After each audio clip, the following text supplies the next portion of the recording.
Gracias por brindarnos el honor de su sintonía en esta programación especial, en donde estamos a la espera de que el presidente de Estados Unidos, Joe Biden, pueda pronunciar unas palabras, un discurso. Es importante, es muy importante esto que va a hacer, porque es la primera vez que va a hablar en público, luego de que este fin de semana, a través de un comunicado, anunciara que se retira de la contienda por la reelección de Estados Unidos.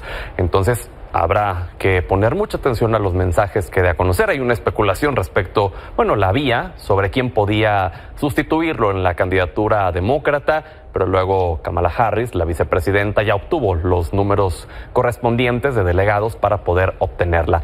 Nos acompaña Edgar López Vallejo, él es el representante de los demócratas en México, y Dalia Greenberg, internacionalista. Bienvenido, bienvenida. Gracias por invitarnos. Gracias, muy amable. A ver, mucho ha pasado, lo comentábamos hace unos minutos fuera del aire, que estas últimas semanas cada día nos sorprende la política estadounidense con alguna novedad. Hace apenas una semana platicábamos de si Joe Biden podría llegar a la contienda, ya este fin de semana dice que no.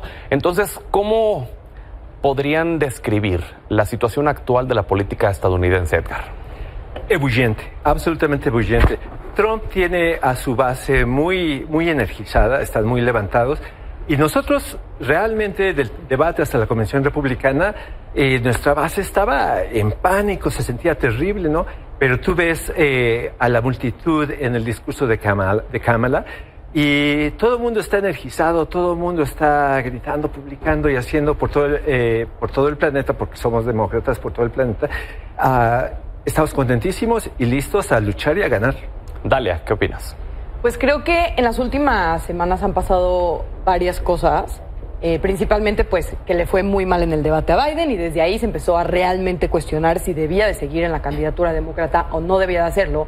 Y después viene el atentado a Trump, que otra vez que pues sí se muestra mucho el contraste entre Trump y Biden, ¿no? Como pues Trump al final se ve como vívido y fuerte después de este ataque, y cómo empieza a subir en las encuestas. Entonces se vuelve a cuestionar el estado de salud de Biden, y luego a Biden le da COVID y otra vez se vuelve a cuestionar el estado de salud de Biden. Y yo creo que pues con toda esta presión de estos tres sucesos, del debate, del atentado y del COVID, son lo que hace que pues Biden de forma personal decida bajarse, pero también gracias a mucha presión de líderes demócratas. Hay una pregunta importantísima. Digo, el hubiera no existe, pero si no hubiera existido el atentado contra Donald Trump, ¿Biden seguiría en la contienda, Edgar?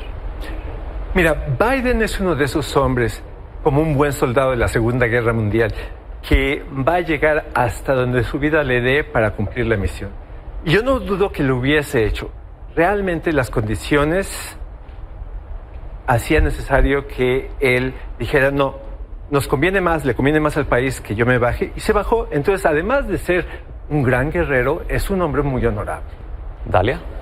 También se ha visto mucho que pues dentro del Partido Demócrata ha habido mucho apoyo y mucho entusiasmo hacia Kamala Harris.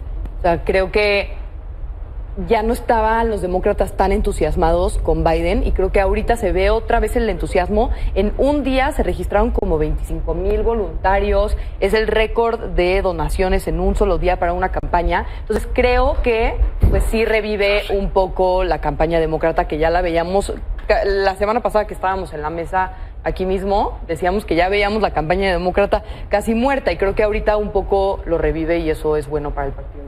Que incluso hoy se daba a conocer la noticia que el equipo de Donald Trump estaba alegando, ¿no?, contra Kamala Harris por el financiamiento de más de 90, ¿cuál era la cifra, Edgar? Bueno, la última que yo vi fueron 81 millones. 81 millones. Pero sigue todo, cada hora sigue incrementándose. Claro, que los republicanos decían que era ilegal, ¿no?, que se estaba apropiando ilegalmente de esos recursos. Mira, a mí me mata de risa la reacción de los republicanos, porque comentaba hace rato, es como el gran bully que brutalmente se te echa encima, y cuando tú te haces a un lado y se estrella con la pared, se queja de que le hiciste trampa, ¿no? Entonces, es la típica reacción del bully de llorar cuando le dan un puño en la nariz, pero pues no es un problema, nosotros vamos a ganar. El hecho de que estén ahora impugnando contra Kamala quiere decir que están viendo un riesgo en ella, en que realmente podría darles batalla, ¿no? Trump, después de que salió esto de que iba a ser Kamala, definitivamente se echó para atrás con lo del debate, no tanto uso, porque Kamala dijo, los defraudadores, los violadores, etcétera, yo como fiscal los conozco, yo conozco el tipo de Donald Trump. No le iba a ir muy bien, no le va a ir muy bien a Trump en un debate con la fiscal, y él es el criminal, porque es un criminal, es un defraudador, es un violador, es abusivo, es un dictadorzuelo aspirando a una dictadura. Que fue fiscal, ella de California. Sí. Claro. Entonces, ella decía, ¿no?, en su discurso que ella se ha enfrentado toda su vida a personajes como Donald Trump, que los ha visto ya en esas salas de la corte, Dalia. Totalmente. Y creo que también es como se vuelve mucho más complicada la campaña para los republicanos, porque ya no es como, él ha sido el peor presidente en la historia de Estados Unidos, yo he sido el mejor presidente de la historia de Estados Unidos. Creo que ahorita se les complica un poco más atacar a Kamala Harris. Creo que también se les complica que sea mujer y que no sea blanca, como que puede prestarse a ataques racistas o misóginos. O sea, creo que eso también se le va a complicar, y yo creo que ahorita los republicanos tienen que hacer una verdadera campaña que se ponga en contra de los demócratas y no nada más como decir es el peor presidente en la historia de Estados Unidos, que es lo que el discurso que habían manejado. O sea, creo que sí van a tener que hacer una campaña mucho más compleja que lo que se había visto cuando estaba Biden. Edgar. Sí es cierto que van a tener que reestructurar cómo atacan a Kamala, y en eso están ahorita. Pero el fondo de la campaña de Trump y el fondo de su programa es un gobierno de ultraderecha, de represión, de falta de libertad, de retribución y de deshacerse de la oposición y de los morenos, de deportación masiva. Entonces, eso no va a cambiar, Y el problema es que el futuro es, como dijo Kamala, el futuro que estamos decidiendo ahorita es entre el oscuro de represión, autoritarismo y retribución de los demócratas, de los republicanos, o el de independencia, paz y libertad en el continente Pero americano. también los republicanos tienen el discurso de que Kamala es de extrema izquierda, ¿no? O sea, también están haciendo ese discurso, ¿no? Como Kamala dice que los republicanos y Trump es de extrema derecha, pero también los republicanos traen todo este discurso de que Kamala es de extrema izquierda. Sí, pero... Cuando yo no creo que lo sea. Sí, exactamente. Yo no creo que lo sea. La audiencia de Estados Unidos, los votantes que reaccionen a que crean que ella realmente es de extrema izquierda y no quieren votar por ella por eso, están todos en MAGA. No va a afectar ese argumento a nadie del centro derecha a la izquierda en Estados Unidos. En México, durante las elecciones, llegamos a decir mucho, llegamos a transmitir los mensajes que decían los políticos, que el país estaba polarizado. Una cuestión que a mí me parece errónea. Estados Unidos es realmente un ejemplo de un país polarizado, ¿no, Dalia? Sí, o sea, creo que nada que ver con lo que vivimos en México. En Estados Unidos realmente sí es o eres republicano o eres demócrata. O sea, realmente está en ti y en tu familia la ideología del partido. En México, la verdad, hasta los políticos cambian de partido como si fueran... De trabajo, ¿no? En Estados Unidos no, en Estados Unidos eres demócrata y eres demócrata toda la vida. No eres demócrata un día y el otro día vas a ser republicano. O sea, un senador o un representante no va a ser un día republicano y el otro día va a ser demócrata. Eso no pasa. En México sí. En México un día eres del PRI y el otro día eres de Morena. Y de ahí es de donde entonces los mismos partidos se van a los extremos, ¿no? A radicalizar a los oponentes. En los demócratas decir que Trump es de extrema derecha, en los republicanos decir que Harris es de extrema izquierda. Pero justo hoy estaba leyendo un análisis de eso que dice, no, que eso trata, ¿no? A tu oponente lo tratas de hacer hacia el extremo, pero en la realidad los votantes de Estados Unidos están más en medio de lo que parece. Claro. O sea, la gente no le gusta votar por extremos en Estados Unidos. Hay en otros lugares donde sí. Pero en Estados Unidos la gente está más en medio de lo que parece. En discurso, tratas de echar a tu oponente hacia el extremo porque se sabe que los votantes de Estados Unidos no les gustan los extremos. No les gusta la extrema derecha que tira al fascismo, pero tampoco les gusta la extrema izquierda que les recuerda al comunismo, ¿no? Y a la lucha contra el comunismo. Entonces, sí creo que los votantes de Estados Unidos están más en el centro, aunque sí, eres demócrata o eres republicano, pero buscas a perfiles moderados, y por eso no estuvo Bernie Sanders en su momento, porque no es un perfil tan moderado como Biden. Buscan a un perfil más moderado. Biden es un perfil mucho más moderado dentro del Partido Demócrata que Bernie Sanders, y por eso no fue él el candidato en las elecciones pasadas. Si pudiese, y creo que hoy día es mucho más complicado que polarización entre republicanos y demócratas. El Partido Republicano se acaba de escindir, y lo que queda del Partido Republicano fue tomado toda la estructura por la extrema derecha, MAGA. MAGA es la extrema derecha y representa no más de 1/3 de la población estadounidense. Los demócratas son los que ya saben, pero entre MAGA y los demócratas queda no solamente los independientes, sino todos los republicanos responsables, todos los republicanos con principios, todos los republicanos que creen en la democracia. Entonces yo creo que si bien estamos polarizados por razones del neoliberalismo reganiano que empobreció a los blancos que están en MAGA, ahora están enojados, pero no entienden por qué. Sí. Lo que necesitamos para evitar que ellos hagan una guerra civil es abrir nuestra umbrella, porque nosotros somos inclusivos los demócratas. Queremos abrir nuestra nuestra carpa. Nuestra sombrilla, ¿no? Nuestra sombrilla. Nosotros le llamamos la umbrella, la que nos cubre, ¿no? Si nosotros podemos, en una coalición, incorporar del centro derecha de Estados Unidos a la izquierda hispánica, ¿sí?, en Estados Unidos, nosotros yo estoy seguro que precisamente porque somos 2/3 de la población, podríamos circunscribir y evitar que MAGA haga una guerra civil o acabe con la democracia por décadas. Claro. Para la gente que nos acaba de sintonizar, son las 6 de la tarde con 1 minuto, tiempo del centro de México. Esta es una transmisión especial. Estamos esperando el discurso de Joe Biden, el presidente de Estados Unidos. Está programado para que se dé justamente a las 6 de la tarde, tiempo de México, 8 de la noche, tiempo de Washington. Es la primera vez que habla luego de haber desertado en su aspiración por reelegirse en la Casa Blanca. Entonces nos acompaña Dalia Greenberg, internacionalista, y Edgar López Vallejo, que es el representante de los demócratas en México. Y va a empezar ya Joe Biden. Vamos a escucharlo. I'm speaking tonight from behind the Resolute desk in the Oval Office. In this sacred space. Compatriotas estadounidenses, estoy rodeado de retratos de presidentes estadounidenses. Thomas Jefferson escribió las palabras que guiaron esta nación. George Washington nos mostró que los presidentes no son reyes. Abraham Lincoln, que nos hizo que rechazáramos la malicia. Franklin Roosevelt, con él aprendimos a rechazar el temor. Estoy aquí en esta oficina. Hago reverencias a esta oficina, pero amo más a mi país. Ha sido un honor servirles a ustedes como presidente, pero en defensa de la democracia que está en riesgo, pienso que es más importante que cualquier título. Yo saco fuerza y alegría al trabajar para el pueblo estadounidense, pero esta tarea sagrada de perfeccionar a nuestra unión no es sobre mí, sino sobre ustedes, sus familias, sus futuros. Tiene que ver con nosotros, el pueblo. Nunca podemos olvidar esto y nunca lo he olvidado.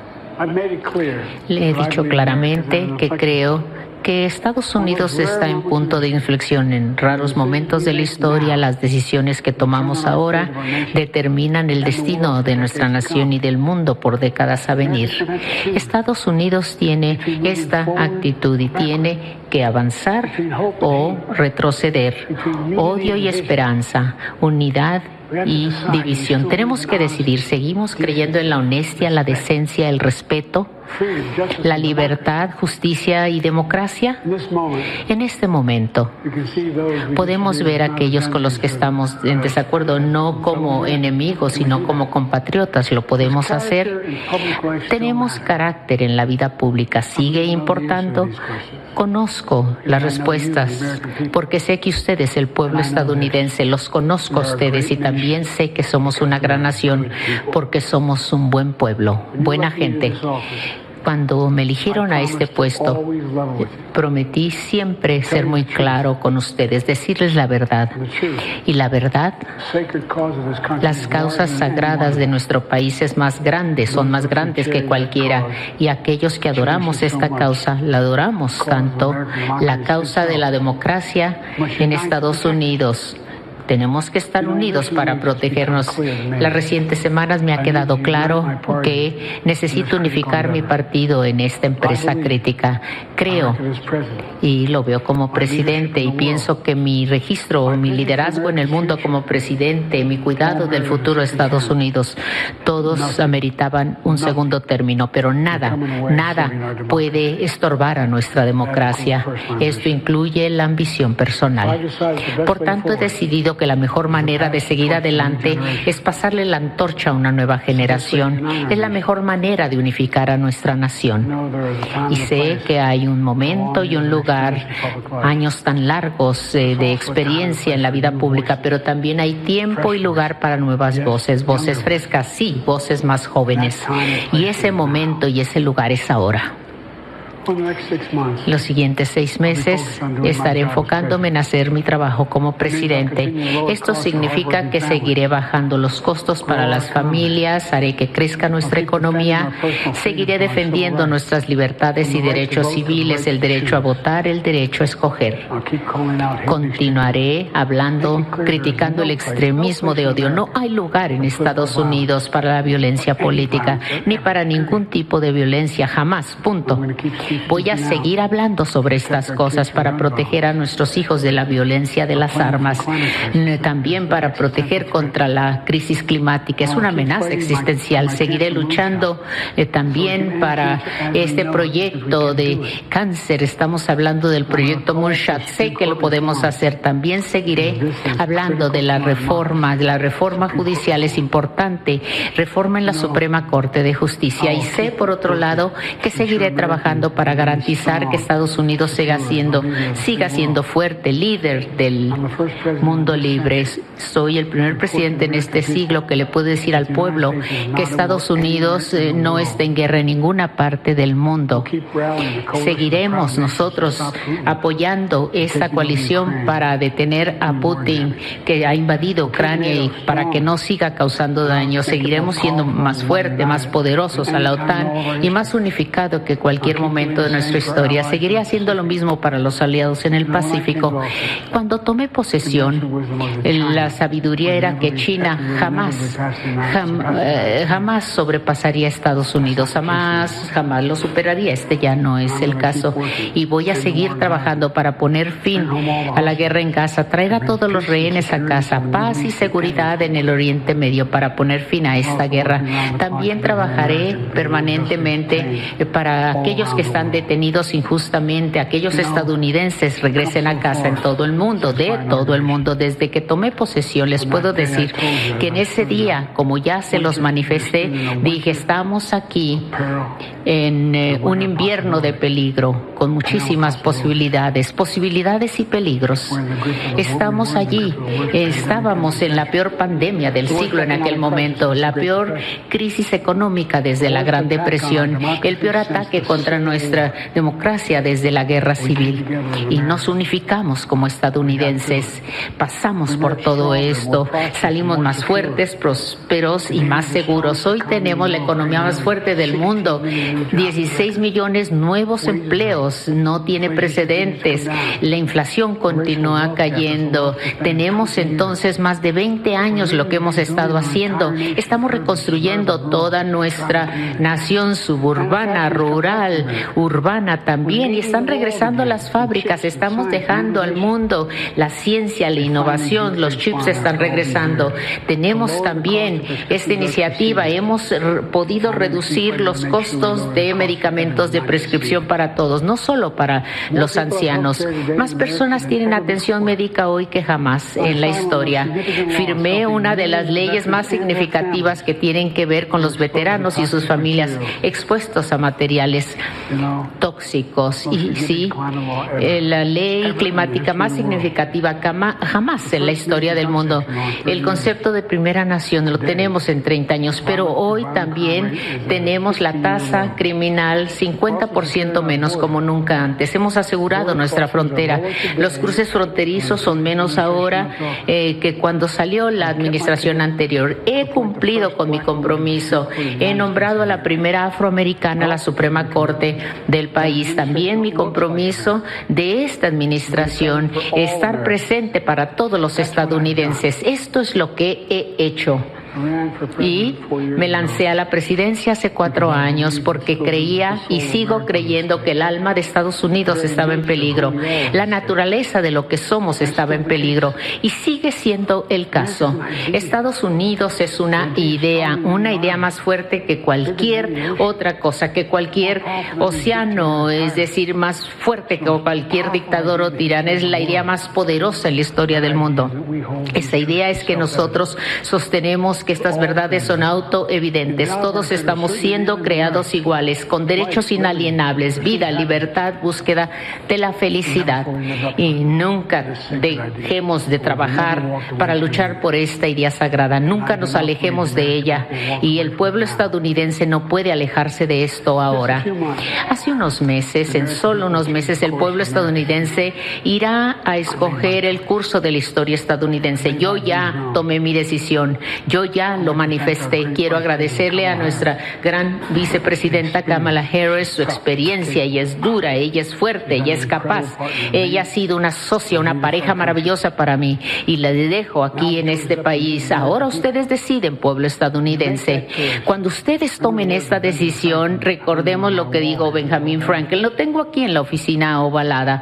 Tengo sus palabras junto aquí al busto de Rosa Parks y de Martin Luther King. Cuando se le preguntó a Franklin, cuando se le preguntó sobre una convención que se estaba dando, los fundadores se le preguntó, ¿le han dado una monarquía, una república a Estados Unidos? Su respuesta fue una república, si podemos conservarla. Una república, si podemos conservarla. Es decir, si conservamos a nuestra república, eso está en sus manos, manos de todos ustedes, compatriotas. Ha sido el privilegio de mi vida servir a esta nación más de 50 años. En ninguna otra parte de la tierra podría yo yo este niño que tartamudeaba y luego fui creciendo y una vez dije estaré en este escritorio sentado en el despacho oval como presidente de Estados Unidos y aquí estoy. Eso es lo especial de Estados Unidos. Somos una nación de promesas y posibilidades, de soñadores, de hacedores, donde los estadounidenses comunes y corrientes hacen cosas extraordinarias. Les doy mi alma y mi corazón a nuestra nación como tantos más. He sido bendecido millones de veces a cambio, bendecido por el amor y apoyo del pueblo estadounidense. Espero que ustedes tengan idea de cuán agradecido estoy con todos ustedes.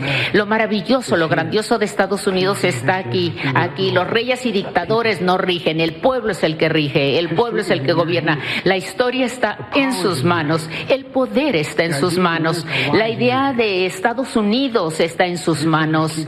Ustedes tienen que conservar la fe, guarden la fe, recuerden quiénes somos. Somos los Estados Unidos de América y sencillamente no hay nada más allá de nuestra capacidad cuando lo hacemos juntos. Actuemos juntos, preservemos nuestra democracia. Que Dios los bendiga a todos, que Dios proteja a nuestras tropas. Gracias. Así termina el discurso de Joe Biden, el presidente de Estados Unidos, la primera vez que habla luego de que este fin de semana a través de un comunicado externara que no buscará la reelección en la presidencia y su respaldo a Kamala Harris, la vicepresidenta de ese país. Edgar López Vallejo, Dalia Greenberg, ¿qué les pareció este discurso que fue concreto, breve, totalmente opuesto a lo que vimos el jueves, ¿no? Del discurso de Donald Trump de 1:30. Aquí fueron 15 minutos prácticamente de un presidente agradeciendo, ¿no?, al pueblo estadounidense, diciendo que ha sido un honor servir a ese país, Edgar. Lo que ha dicho es verdad. ¿Qué es eso? Que sacó a los Estados Unidos del hoyo en el que estábamos al fin de la pandemia con Trump y hoy Estados Unidos está bien. Entonces, lo que dijo es verdad y yo le agradezco su actitud, su valor y sobre todo la falta de egocentrismo en el aceptar que era realmente, a pesar de que él es el hombre más poderoso del mundo, era realmente el tiempo de bajarse for el sake, no sé cómo se dice, por el beneficio de su país y su gente. Dalia.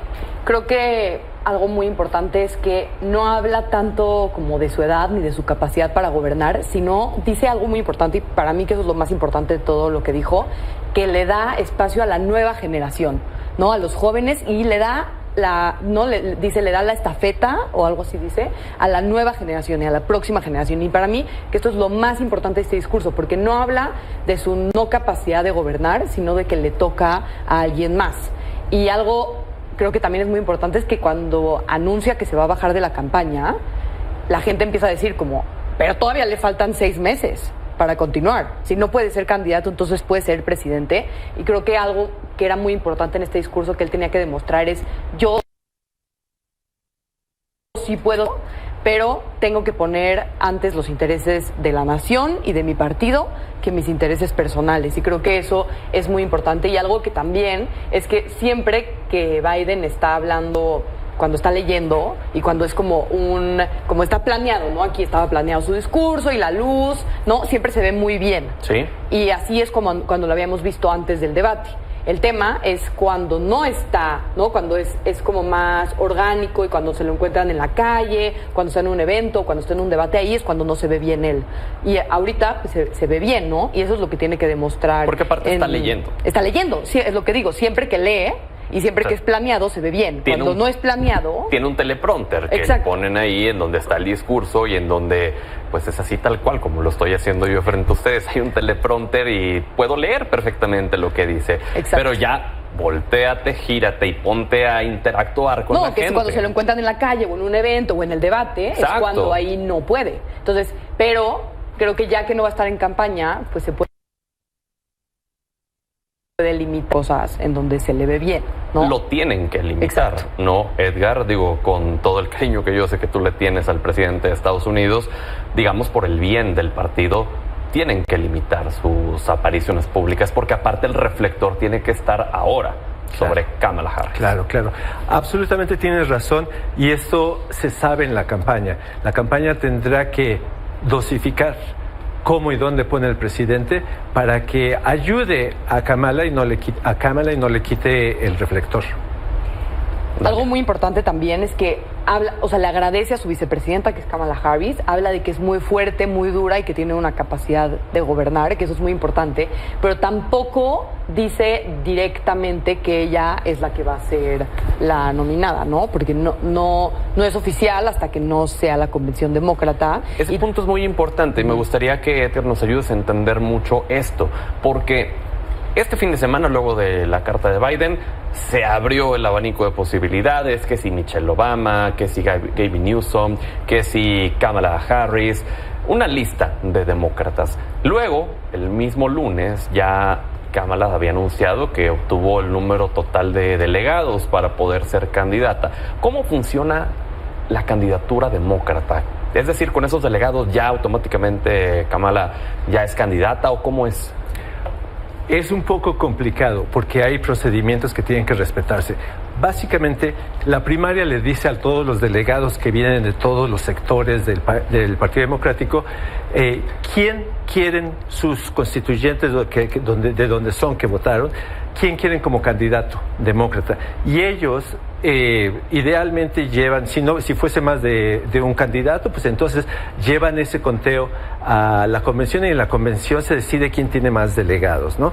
En este caso, en la primaria era obviamente el presidente Biden el que todo el mundo quería, pero ahora, ¿qué pasa? Habiéndose bajado Biden, el estatuto del partido dice, los delegados deben votar en su mejor conciencia para reflejar los deseos de sus constituyentes que votaron. Entonces, los delegados tienen el derecho de pronunciarse. Nosotros como demócratas en el extranjero, como Partido Demócrata, no tenemos una nominación que sea ya formal, pero si la mayor parte de los delegados en buena conciencia lo que dicen es que es Kamala, lo más probable es que sea Kamala. ¿Quieres añadir algo sobre Justo, eso? aunque no sea oficial, sí está muy claro que ya va a ser Kamala porque ya tiene los delegados suficientes, y también hasta se dice que no se van a esperar a la convención demócrata, que es el 19 de agosto, sí es el 19, ¿no? 19 de agosto, para nombrar al que sería su compañero de fórmula en la vicepresidencia, que lo van a nombrar antes porque necesitan, ¿no? Como ya van un poco tarde, claro. Entonces necesitan que ya empiece a salir quién va a ser el vicepresidente, y se habla mucho justamente de que va a ser un hombre blanco. Ese tema es importantísimo, claro. ¿Quién va a hacer la fórmula de Kamala? Sí, así es. Bueno, yo quería hacer una aclaración acerca de lo que decía Dalia, de cuál es el deadline, la fecha límite. Congreso Republicano de Ohio, muy tramposamente, puso la fecha límite para registrar al candidato, a los candidatos de los partidos, después de la convención republicana, pero antes de la convención demócrata. Entonces, lo que están tratando de hacer es que los candidatos demócratas no estuviesen en la boleta en Ohio. Entonces, el Partido Demócrata está respondiendo con lo que va a ser un virtual roll call, que es básicamente una videoconferencia donde se va a tratar de decidir quiénes están en el ticket. Y eso se va a hacer antes del 10 de agosto para respetar el deadline que impuso Ohio.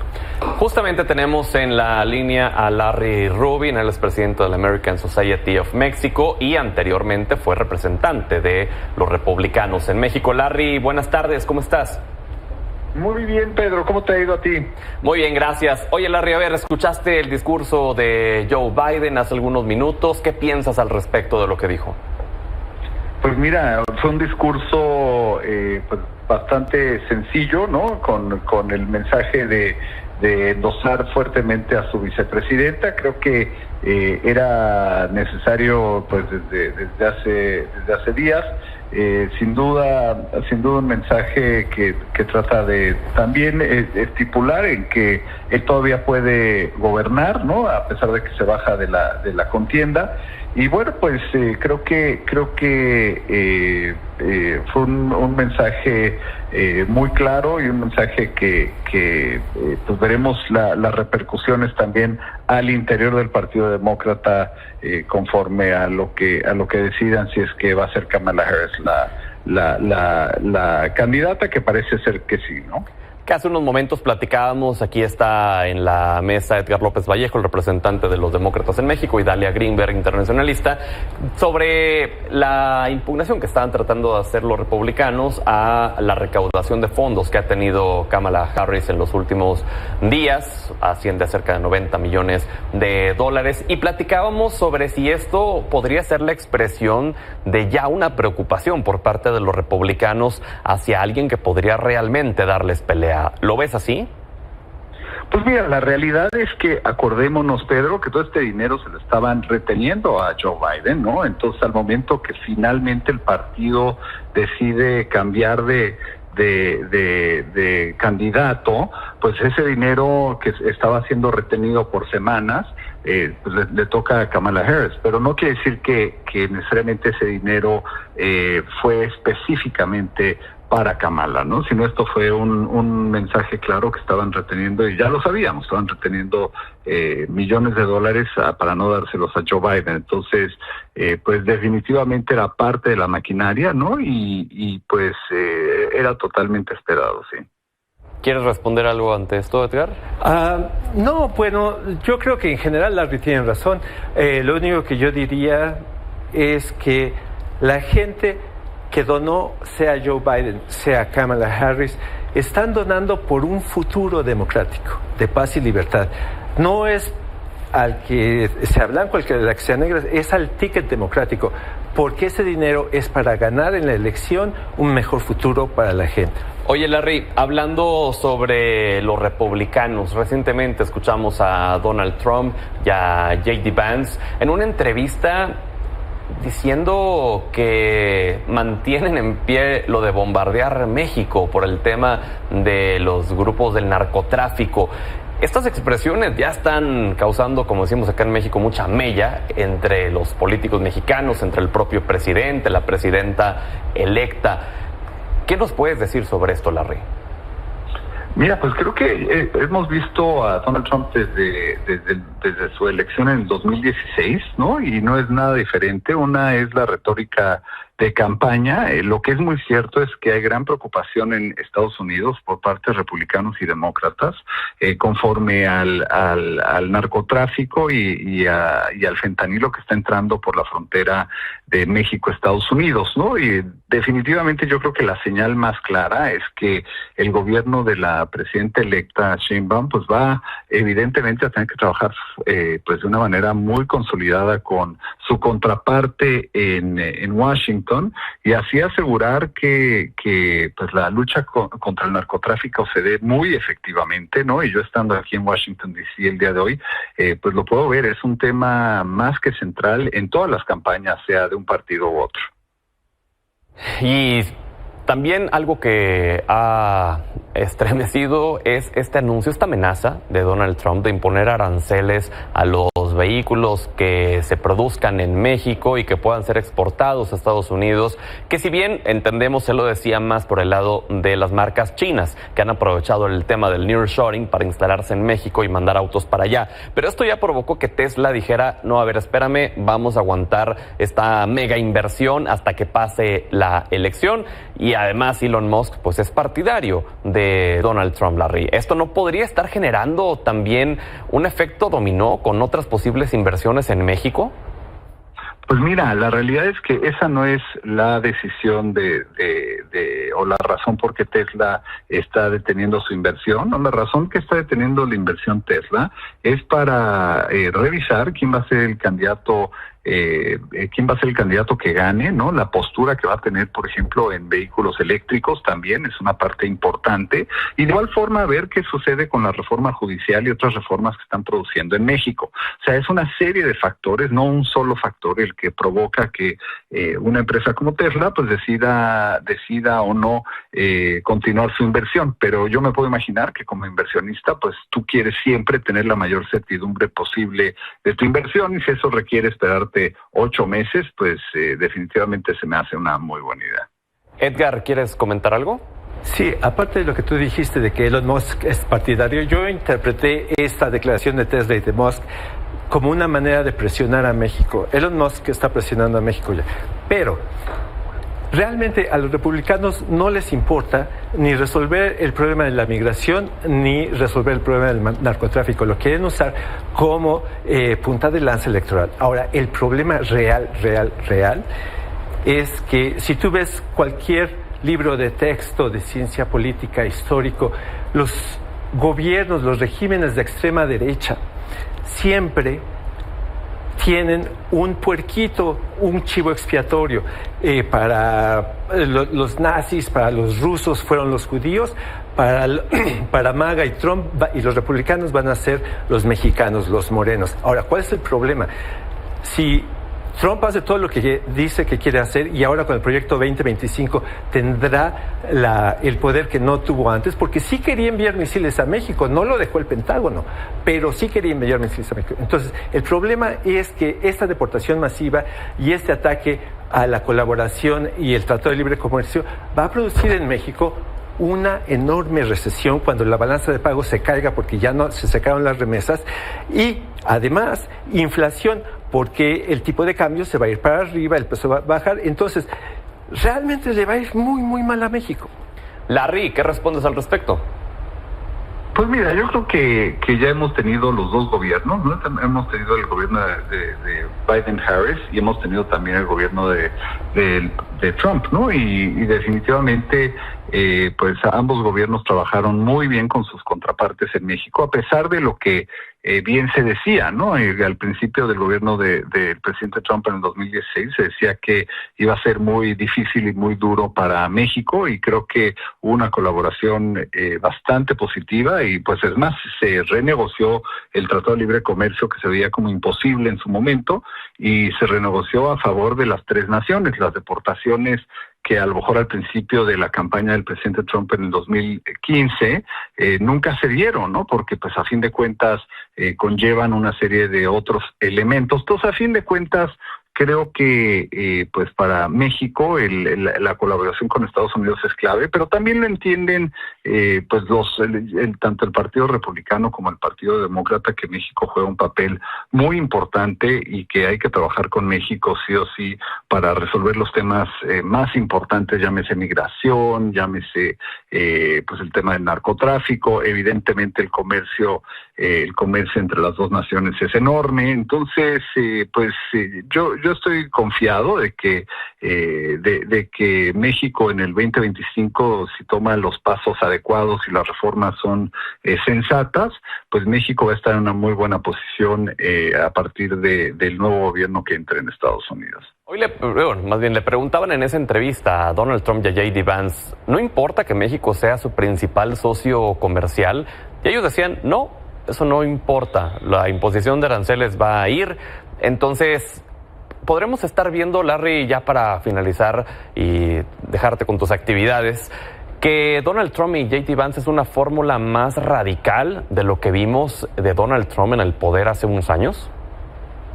No, yo creo que la realidad es que todos entienden aquí en Washington que México es un socio no nada más comercial clave, sino un socio para la política de seguridad nacional, y se requiere trabajar colectivamente y en una forma cooperativa con México para resolver los grandes temas, ¿no? Creo que vimos un gran respeto a la soberanía por parte de los dos gobiernos, el gobierno del presidente Trump y del presidente Biden.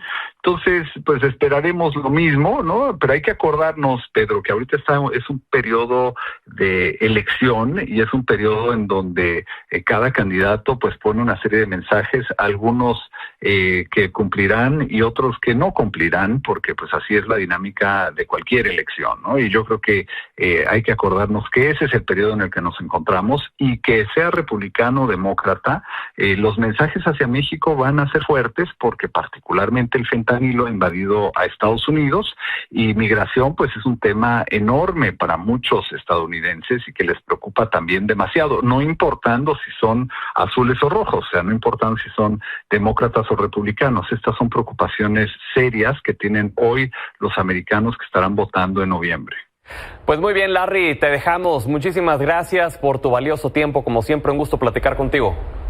Al contrario, Pedro, y saludos a Edgar y a todo el auditorio. Muchísimas gracias. Gracias. Ahora saludamos a Grisha Reiter, analista político y ex representante de los demócratas en México. Grisha, buenas tardes. Pedro, muy buenas tardes. Un gusto estar aquí contigo. Un saludo a Edgar también. ¿Cómo están? Aquí está Dalia Greenberg también con nosotros. Te saludamos los tres y queremos escuchar cuál es tu análisis de lo que dijo Joe Biden hace unos minutos. Pues mira, realmente Joe Biden se enfocó en los éxitos que tuvo durante su administración. Creo que, aunque haya dicho que su intención no era dejar un legado, sin duda era dejar una nación mucho más fuerte. Y creo que hizo un recuento muy claro de todos sus logros: reducir costos, crecer la economía, derechos civiles, el tema de una ley bipartidista en cuanto a seguridad de armas que no se había dado en décadas, leyes climáticas, cobertura médica, el reducir los precios de medicamentos que son de los más altos que hay en el mundo. En todos esos sentidos creo que dejó muy en claro que su presidencia no fue nula, que fue importante y que dejó grandes logros. Entonces, desde esta perspectiva, sin duda nos vamos con el sabor de boca de que hizo lo que dijo que iba a hacer, tuvo logros muy importantes. Y lo más importante, hablando de que no iba a dejar un legado, es que esto no es sobre él o lo que él haya hecho, o que nos acordemos de su nombre, sino pasar la batuta a la nueva generación. Y creo que dejó muy en claro que Kamala Harris no solamente es una buena candidata, sino va a ser alguien que va a hacer el trabajo bien y que sin duda le puede dar batalla al expresidente Trump. Ya nos has dicho que ha hecho cosas muy buenas, pero como todo en la vida, todo es un contraste, todo es un balance. También ha tenido errores. ¿Cuáles considerarías que han sido los desaciertos más significativos de Joe Biden en la presidencia de Estados Unidos? Pues yo creo que sin duda son los dos temas más importantes que nos atañen aquí. Uno es migración. El hecho es que la migración está fuera de control, el tema de los indocumentados, por un lado, y por el otro lado el tema del fentanilo. La realidad es que no le ha hecho ningún tipo de presión palpable al gobierno mexicano. Todos sabemos que hay un alto grado de, no quiero llamarle colusión, pero un alto grado de permisividad a los grupos y a los cárteles de narcotráfico en México, en donde realmente no hemos metido orden, y el gobierno de los Estados Unidos habiendo podido haber hecho algún tipo de presión sobre México para que al menos metieran en orden eso que mata entre 100,000 y 150,000 americanos al año, en gran parte por culpa de México, pues realmente no lo hizo. Y creo que ese mensaje fue clarísimo cuando habló Trump y Vance y dijeron, si nosotros llegamos a la presidencia, y aunque como lo dice Edgar, es un tema de punta de lanza, es un tema de simplemente un mensaje político, pues yo creo que Trump ha mostrado con anterioridad que cuando habla de estos temas lo habla en serio, de que no tiene ningún titubeo en forzar al gobierno mexicano en obligarnos a hacer cosas que no queremos, como es mandar la Guardia Nacional al sur para evitar el tema de la migración y obligarnos con aranceles o con amenazas de elevar aranceles a negociar el TEMEC o el Tratado de Libre Comercio. Y no olvidemos que en julio de 2026 toca la renegociación justamente del TEMEC y estamos seguros de que van a usar, si llegan a la presidencia, eso como amenaza, pues justamente para que México meta en cinta su problema de inseguridad y carteles. Decía Larry Rubin prácticamente que prometer no empobrece, que estamos en periodo electoral en donde hay que cautivar al público y que estas son solo narrativas de una campaña presidencial, pero que no quiere decir que ya al momento de que lleguen a la presidencia lo vayan a poder concretar o lo vayan a poder hacer. ¿Tú crees que es así, Gricha, que solo es para cautivar a su electorado, pero que no realmente lo quieren hacer, o que sí de plano, si se puede, lo hacen? A ver, seamos honestos. Si ha habido algún político en los Estados Unidos que hace lo que dice que va a hacer, es el presidente Trump. Nos guste o no, desde el principio dijo que iba a hacer A, B, C y D, y exactamente como lo dijo fue lo que hizo. Creo que por eso es que tiene tantos seguidores, tantos republicanos, están contentos con él, y por eso saben que si él amenaza en la manera que lo ha hecho tan transparentemente a una nación y a un gobierno como es el de México, pues saben que en su momento lo va a hacer, y si no, pues se lo van a demandar, como decimos aquí en México. Entonces, definitivamente, no tengo ninguna duda en que las amenazas que está lanzando, aunque parezcan que son al aire y solamente por un tema político, yo creo que definitivamente las va a ejercer, las va a hacer, y ahora es un tema de nosotros como mexicanos de pensar qué nos conviene más. Un gobierno en los Estados Unidos, en la Casa Blanca, que sea laxo, que simplemente decida pues no meterse de alguna manera a hacer presión en los problemas que tenemos en México y de alguna manera mantener nuestra soberanía, o tener un gobierno como el de Trump, que ya lo tuvimos durante 4 años y que regrese con más fuerza todavía, de alguna manera hacerle presión al gobierno mexicano pues para que metamos orden aquí, no porque les interese México, pero porque sí, sin duda, los problemas que tenemos aquí dañan a cientos de miles de americanos del otro lado de la frontera. ¿Tú consideras que Donald Trump y J.D. Vance es una fórmula mucho más radical de lo que fue Donald Trump cuando estuvo en la presidencia? Definitivamente, sobre todo en temas sociales. Recordemos que Trump, pues de alguna forma redefinió el Partido Republicano, que antes era un partido de principios, de morales, de familia, de ley y de orden, pero a partir de que entra Trump, pues todo eso realmente se pierde, y ahora que entra Vance, pues él entiende que tiene que pasar la batuta a una nueva generación, él sabe que no va a estar ahí de manera indeterminada, que en algún momento también se va a morir, y tiene que tener ahí una nueva generación. Esto se ve poniendo a Vance, que es una persona relativamente joven, 34, 35 años, y sabemos que es alguien que no solamente representa actualmente, porque Vance es alguien que dice lo que tiene que decir para mantener su estatura política. Ahora, siendo que hace 4 o 5 años decía que estaba en completo desacuerdo con Trump, ahora dice que está de acuerdo con todo, pero realmente Vance viene de la alta guardia, de la vieja guardia republicana, y es alguien que puede de alguna manera combinar lo que era el Partido Republicano antes y también mantener el legado, ahora sí, que Trump ha querido establecer en el Partido Republicano, y pues el hecho que sea alguien joven implica que si de alguna manera se va Trump, pues él sería el que tomara la batuta y mantuviera o mantendría ese legado. Claro, ahora en el dado caso que llegue Kamala Harris a la candidatura demócrata, ¿quién consideraría sería un perfil adecuado para acompañarla en la fórmula por la vicepresidencia? Desde mi perspectiva, tiene que ser un hombre blanco heterosexual. Yo creo que Mark Kelly sería una muy buena opción, sin embargo, pondría en peligro un escaño en el Senado. Entonces, Josh Shapiro, el gobernador de Pensilvania, que además es uno de los estados bisagra más importantes en esta elección, se dice por ahí que pudieran los demócratas ganar todos los demás estados bisagra, pero si pierden Pensilvania, pierden la elección. Entonces, yo creo que está entre esos dos, Mark Kelly de Arizona, senador, y Josh Shapiro, y yo creo que se va a ir más por el lado de Josh Shapiro. Lo estaremos informándonos sobre esta decisión en los próximos, quiero pensar, 3 o 4 días. Pues atentos entonces. Gricha, muchísimas gracias por tu valioso tiempo. Encantado, Pedro. Un abrazo a ti y a Edgar. Bye, un abrazo. Gracias. A ver, platiquemos de este último tema.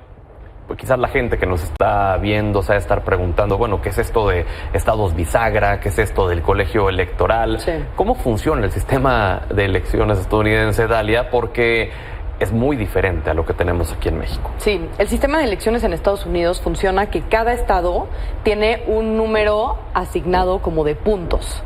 Y entonces que están conforme a la cantidad de población que tienen los estados, pero los estados más chiquitos están sobre representados, ¿no? Se podría decir. Entonces hay estados que tienen muchísimos puntos, como California o Texas, por ejemplo, y hay estados más chiquitos que pueden tener hasta nada más 2 puntos, ¿no?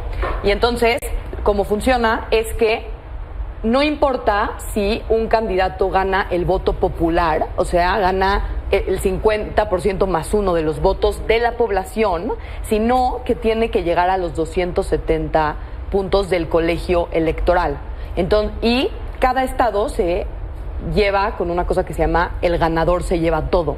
Entonces, el partido que gana en cada estado y por eso el día de la elección van viendo cómo los estados se van pintando de colores. De rojo o azul. No, entonces, si en Texas, que es un estado que ha sido republicano, entonces ahí ganan los republicanos, pero ponte que ganan con el 60%, no es como que se va el 60% y el 40% se va a los demócratas, sino que el 100% de los puntos de Texas se va a los republicanos, por este sistema de el ganador se lleva todo.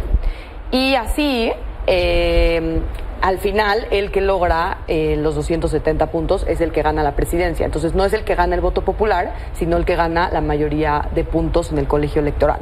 ¿Algo que quieras añadir al respecto de esta explicación? Que fue, lo del voto popular se puede ejemplificar mucho con Hillary Clinton, exacto, ¿no? Que ella le ganó a Trump en la votación en general, pero Donald Trump alcanzó los delegados del colegio electoral para poder ser presidente. Edgar. La explicación de Dalia es perfecta. Lo que yo añadiría es la perspectiva histórica. Esto se hizo porque al final de la Guerra Civil, cuando se liberaron a los esclavos negros, resultaba que los blancos de los estados rurales y sureños eran demasiado pocos y se sentían que no iban a tener el poder que necesitaban tener para poder ganar una elección. Entonces se acordó, por el bien de la federación, que estos estados rurales blancos esclavistas, que son los mismos estados MAGA, iban a tener más representación. Yo veo esto como un legado de la época esclavista y algo que debe de cambiar. Yo digo, un voto debe ser una persona, un voto. ¿Dalia? Algo que me faltó explicar, que creo que es lo más importante en esta elección, es que hay estados que ya sabemos de qué color se pintan. Texas ya sabemos de qué color se pinta, California ya sabemos que es demócrata, pero hay 6 estados, más o menos siempre son aproximadamente 6 estados en cada elección, que son los que está demasiado cerrada y que no sabemos si se va a pintar republicano o si se va a pintar demócrata. Y al final son esos 6 estados, y por eso, por lo general en las campañas presidenciales, se hacen campañas solo en los estados que son los estados columpio. Es donde se enfocan los candidatos. Porque al final ya saben que California lo va a ganar demócrata, que California cada vez se está volviendo más republicano, pero ya se sabe que California lo va a ganar demócrata, ¿no? Ya se sabe que Texas lo va a ganar republicano, pero están esos estados que son... Es Pensilvania. Pensilvania es uno, Wisconsin es otro, Ohio, Michigan, ¿no?, es otro. Ohio a veces y a veces, ahorita sí es más republicano, pero también podría llegar a ser... Pensilvania, aunque es demócrata, es un estado clave. Si gana republicano, se pierde, ¿no? Justamente la elección en Pensilvania, que es justamente lo que decían. Claro, por eso. Entonces son esos estados en donde hay que tener mucho ojo, y por eso en las encuestas de la elección de Hillary Clinton con Trump, todas las encuestas decían que iba a ganar Hillary Clinton, porque claro, las encuestas del voto popular decían que Hillary Clinton iba a ganar, pero hay que tener mucho cuidado con las encuestas, porque al final, aunque el voto popular lo gane uno de los candidatos, los puntos del colegio electoral lo puede ganar otro. Claro, ¿cuáles son los estados en donde se va a decidir la elección, Edgar? Mira, son todos estos estados bisagras. Se está hablando de Pensilvania, se está hablando de Wisconsin, se está hablando de otros estados que son claves. Sin embargo, esto tiene que ver con esta historia de que si son rojos o son azules o son púrpuras. Conforme avanza la población, hay más estados que se van volviendo púrpuras. Texas es uno de ellos. Ha sido muy republicano, pero se está cerca de hacerlo púrpura. Dali estaba hablando de California, que empieza a haber más republicanos. Entonces, en el futuro vamos a tener, y en esta elección vamos a tener más estados que se acercan a lo púrpura y que son más difíciles, y va a haber más estados bisagras. Lo que importa no es si se va republicano o demócrata en toda la población. Para nosotros en México, que nos iba a ir muy mal, y a nuestros hermanos, a nuestro pueblo binacional hispánico les va a ir muy mal. Lo que importa darse cuenta es que en todos estos estados el voto de la gente hispánica es en proporciones mucho menor al voto de la gente blanca. Entonces, si los hispánicos votan en mayor proporción en la elección, estos estados rojos se pueden volver púrpura, o los estados púrpuras se pueden volver demócratas. ¿Y por qué lo harían? Porque le conviene a México, porque le conviene a Latinoamérica, porque le conviene a sus familias. Entonces yo exhorto a todo el pueblo binacional, el latinoamericano, hispánico, que llamen a su gente en Estados Unidos y a todos los ciudadanos estadounidenses que tengan en estos países como México, y que le digan, vota. ¿Vota? Este tema es muy importante. Seguramente habrá quien nos esté viendo y diga, bueno, pues ok, qué padre que estén hablando de Estados Unidos, pero a mí qué me importa la elección de Estados Unidos. Dalia, ¿qué les diría? Importantísimo. ¿Cuál es la relevancia? ¿Por qué tenemos que estar atentos? Pues al final es nuestro principal socio comercial. Hay, ¿cuánto? 60 millones, ¿no? De personas, de mexicanos. ¿Cuántos son? 85% de la población hispánica en Estados Unidos son mexicanos americanos. Claro. Muchísimos mexicanos, no me acuerdo exacto la cifra, pero hay muchísimos mexicanos que viven en Estados Unidos y que son mexicanos estadounidenses, o sea, que tienen la doble nacionalidad. También hay muchísimos que solo son mexicanos y están ahí, ¿no?, como migrantes. Y algo muy importante entender es que hay mexicanos de tercera generación que no piensan igual que los mexicanos de primera generación. ¿A qué me refiero con esto? Claro. ¿No? Los mexicanos que ya llevan allá muchísimos años y que sus hijos ya solo hablan inglés y ya no hablan español y ya no se identifican con la cultura mexicana, como que se cree que todos los latinos votan igual y que todos los latinos van a votar demócrata. Y no es verdad. Hay muchísimos mexicanos de tercera generación que están votando republicano por una razón que es súper interesante, que es porque ya no quieren que lleguen más mexicanos. Ese tema que dicen, yo ya estoy aquí, yo ya tengo trabajo, ya que ya no vengan más mexicanos. Y eso es algo que como cada vez hay más mexicanos de tercera generación que ya no se identifican tanto con México, entonces muchos de esos latinos votan republicano y no demócrata. Ese punto es muy importante. Yo en lo personal tuve la oportunidad de trabajar un año en Estados Unidos, en Texas, en el norte de Texas específicamente, y quienes peor eran con uno eran los propios hijos de migrantes, que justamente decían que las oportunidades les corresponden a ellos, porque ellos sí nacieron en Estados Unidos. Y nosotros teníamos un dicho en donde decíamos, el peor enemigo de un latino en Estados Unidos es otro latino. Es una situación que no se entendería desde la lógica común, pero ya de la vivencia es el pan de cada día. Vamos a marcar una breve pausa y regresamos con las conclusiones finales. Estamos de regreso aquí en Milenio Televisión. Acaba de poner hace unos segundos Jill Biden, la esposa de Joe Biden, del presidente de Estados Unidos, este mensaje a través de su cuenta de X, en donde dice: a quienes nunca dudaron, a quienes se negaron a dudar, a quienes siempre creyeron, mi corazón está lleno de gratitud. Gracias por la confianza depositada en Joe. Ahora es el momento de depositar esa confianza en Kamala. Con amor, Jill. Y así entonces le da también su apoyo a Kamala Harris de cara a la contienda por la presidencia de Estados Unidos.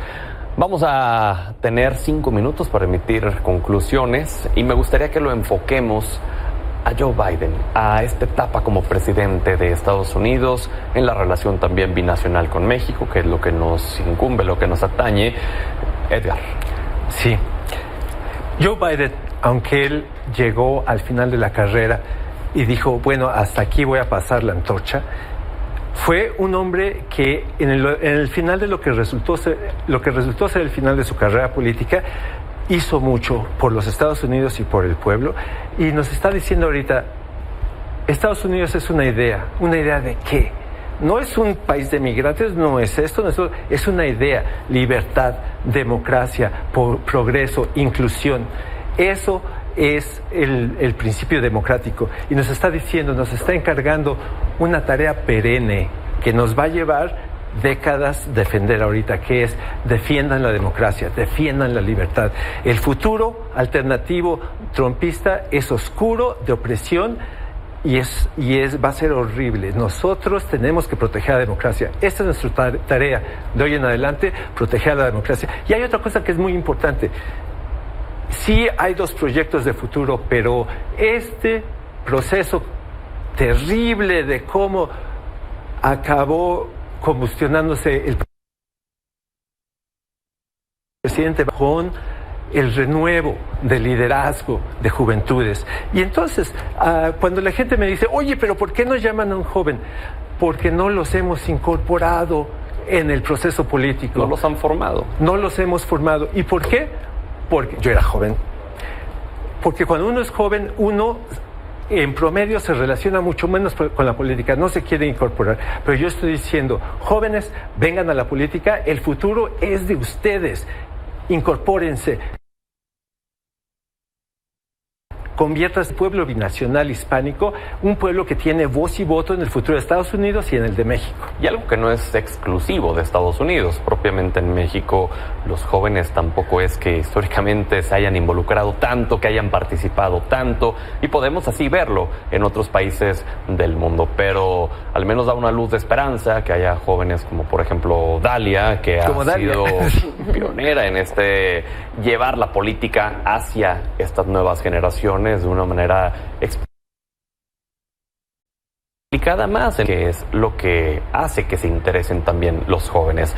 Dalia, ¿cómo calificarías a Joe Biden y también cómo crees que vaya a pasar en la historia de los presidentes de Estados Unidos?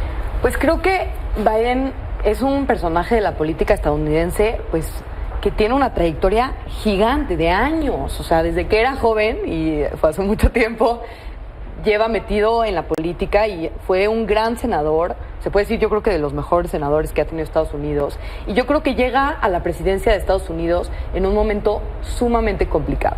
Llega después de una presidencia de Donald Trump en donde no se le reconoce su victoria y en donde el día que entra a la presidencia está el asalto al Capitolio, o sea, llega en un momento sumamente difícil de mucha polarización.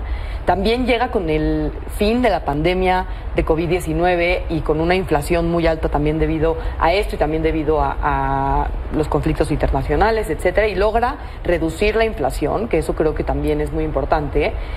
Y sí creo que es un acierto que haya decidido retirarse en este momento, porque corría el peligro de que se le recuerde solamente por el presidente que a fuerzas quería volver a reelegirse, y que pues ya ya no tenía las capacidades, y que se le recuerde por sus errores que ha cometido en los últimos días de decirle a Putin a Zelensky, ¿no? O sea, que se le recuerde por eso y no porque realmente ha sido un político con una gran trayectoria, y creo que un gran político, y creo que es un acierto salirse en este momento, y ojalá que se le recuerde por lo bueno que ha hecho y no solamente por sus últimos días, que sí se le ha visto ya muy grande y con muchos de estos errores por su edad. Claro que en su momento Biden fue de los senadores electos más jóvenes en la historia de Estados Unidos. Cuando fue senador, él incluso estuvo a cargo de lo que sería equivalente aquí como la Comisión de Relaciones Internacionales, y a través de eso tuvo un buen manejo de las relaciones con los presidentes de otros países, y que eso fue lo que lo llevó también a ser vicepresidente con Barack Obama, porque decían que siempre que se necesitaba tener algún contacto, algún acercamiento con presidentes de otras entidades, le hablaban a Biden, y Biden siempre tenía un amigo en otro país. Entonces hay un poco, ¿no?, de la valía que tiene Joe Biden, de lo que ha sido su carrera, que si tiene la oportunidad de buscar su historia familiar, es una historia también muy trágica con su primera esposa.